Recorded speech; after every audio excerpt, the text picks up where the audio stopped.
Assalamualaikum warahmatullahi wabarakatuh. Perkenalkan, nama saya Yeni Saputri, NPM 2003-020046, jurusan S1 Perbankan Syariah kelas D. Di sini saya mahasiswa dari IAIN Metro akan menjelaskan perbedaan antara bank konvensional dan bank syariah. Bank konvensional dapat melakukan pengelolaan dana di dalam seluruh lini bisnis menguntungkan di bawah naungan undang-undang.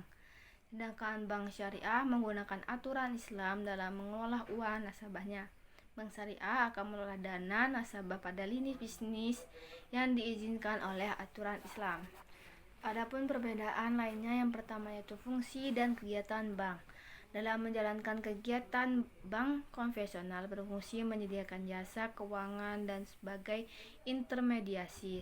Sementara itu, untuk bank syariah, selain menjadi intermediasi jenis bank, yang satu ini juga memiliki fungsi sebagai manajer investor sosial, dan tentu saja penyediaan layanan keuangan. Yang kedua yaitu prinsip dasar.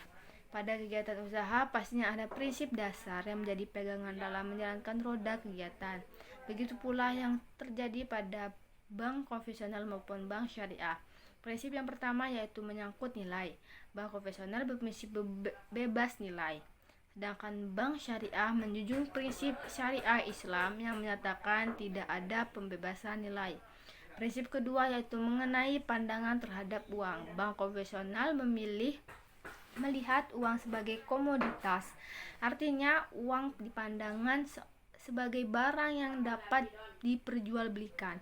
Sementara itu, bank syariah memandang uang sebagai alat tukar. Jadi, dalam bank syariah, untuk tidak dapat diperjualbelikan, namun dapat ditukarkan kepada bentuk lain sesuai kebutuhan. Yang prinsip ketiga yaitu menyangkut tentang pertumbuhan dana yang disimpan nasabah di kedua jenis bank tersebut. Di bank konvensional, uang akan bertumbuh dengan adanya pemberian bunga yang didapat dari pengelolaan pihak bank. Namun bank syariah menolak sistem tersebut untuk menumbuhkan uang nasabahnya. Bank ini menerapkan sistem bagi hasil. Yang ketiga yaitu sumber likuiditas jangka pendek. Kedua jenis bank ini sama-sama memperoleh likuiditas dari dua sumber, yakni pasar uang dan pasar sentral. Di Indonesia, yang dimaksud dengan bank sentral adalah Bank Indonesia. Hal membedakan antara likuiditas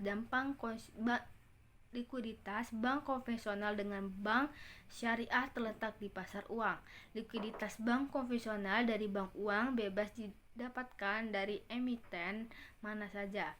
Sementara itu, bank syariah hanya mengambil sumber dari satu uang, menerapkan prinsip-prinsip syariah. Yang keempat yaitu resiko usaha. Mengenai resiko usaha, bank syariah menerapkan poin ringan menjadi jinjing berat sama dipikul antara bank dan nasabah.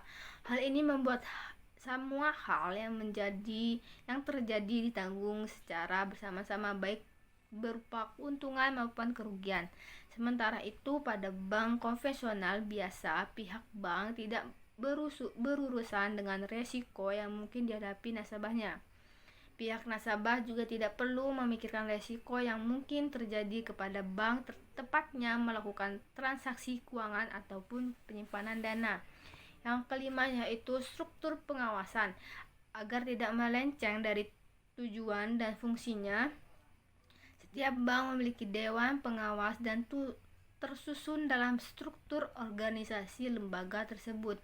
Di bank konvensional, struktur pengawasan dijabat oleh dewan komisaris.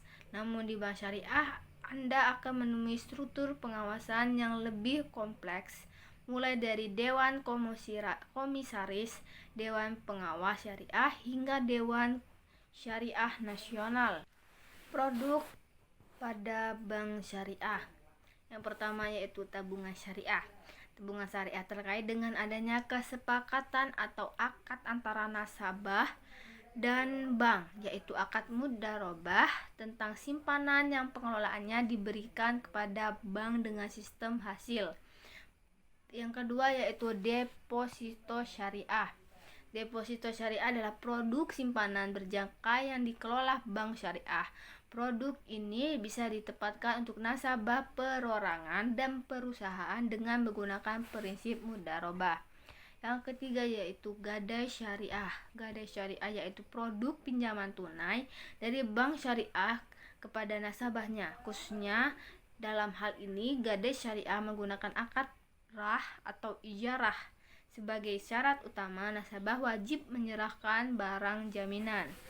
Yang keempat yaitu pembiayaan atau pinjaman syariah. Pinjaman syariah ada produk pinjaman dari bank syariah.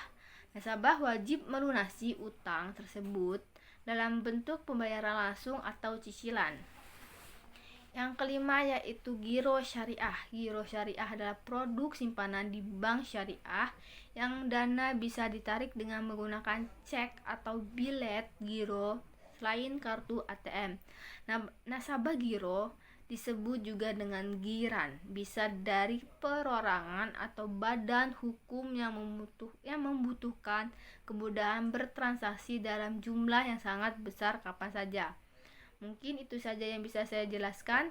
Kurang dan lebihnya saya mohon maaf. Saya akhiri, wabillahi taufiq walhidayah. Wassalamualaikum warahmatullahi wabarakatuh.